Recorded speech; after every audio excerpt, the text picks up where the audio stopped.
Tapos sinasabi niya na gusto niya nga yung ano, yung makipag-ayos sa mga Duterte. Ano ka ba naman, sir? Sana naman isipin mo bago mo sabihin yung mga bagay na yan,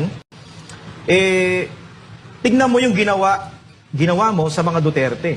Actually, ang kapal nga ng mukha mo eh. Kung tutuusin, bakit? Isipin mo na lang, yung mga kaalyado ni Pangulong Duterte, inisa-isa mo. Unang-una, si Pastor Kibuloy. Tinulungan ka ng SMNI, tinulungan ka ni Pastor Kibuloy kasi akala ng lahat na itutuloy mo yung mga bagay na ginawa ni Pangulong Duterte. Pangalawa, si Pangulong Duterte. Anong ginawa ni Pangulong Duterte para sa inyo, para sa pamilya Marcos?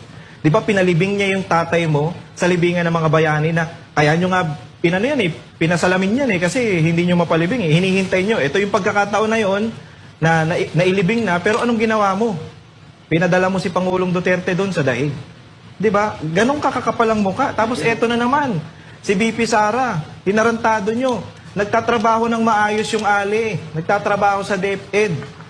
Ginagawa yung yung trabaho niya, pero anong ginawa nyo? Ginurgur nyo na ginurgur.